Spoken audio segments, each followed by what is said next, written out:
আয়েশা রাদিয়াল্লাহু তাআলা আনহা থেকে বর্ণিত যে রাসূল সাল্লাল্লাহু আলাইহি ওয়াসাল্লাম বলেছেন, রাকাতাল ফাজরি খায়রুম মিনাদ দুনিয়া ওয়া মা ফিহা। ফজরের 2 রাকাত সুন্নত, 1 রাকাত সুন্নত ধরেন, রাকাতাল ফাজর বলা হয়েছে। ফজরের নামাজ সুন্নত নামাজ, খায়রুম মিনাদ দুনিয়া ওয়া মা ফিহা, দুনিয়াতে এবং দুনিয়ার মাঝে যা কিছু আছে সব কিছু যদি এক পাল্লায় রাখেন এর যা দাম হবে তার চেয়ে রাসূল সাল্লাল্লাহু আলাইহি ওয়াসাল্লাম বলছে ফজরের 2 রাকাত সুন্নতের দাম তার চেয়ে বেশি।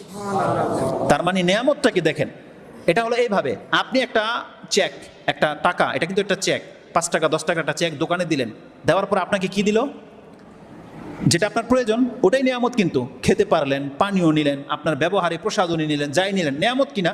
টাকার বিনিময়ে নিয়ামত পেলেন। আল্লাহ বলছেন, বান্দা এই যে আমি তোর জন্য যে দিন নাজিল করেছি এগুলো প্রত্যেকটা ইবাদত বটে, কিন্তু আল্লাহ বলছে এগুলো প্রত্যেকটা আমার নিয়ামত। কেন? কারণ এগুলোর বিনিময়ে, এগুলো হচ্ছে চেক, এগুলোর বিনিময়ে কালকে কিয়ামতের মাঠে আপনি এগুলো পেশ করবেন জান্নাতে, এক একটা ইবাদতের বিনিময়ে এক একটা নিয়ামতের মালিক করে দেওয়া হবে। যেমন কি বলা হয়,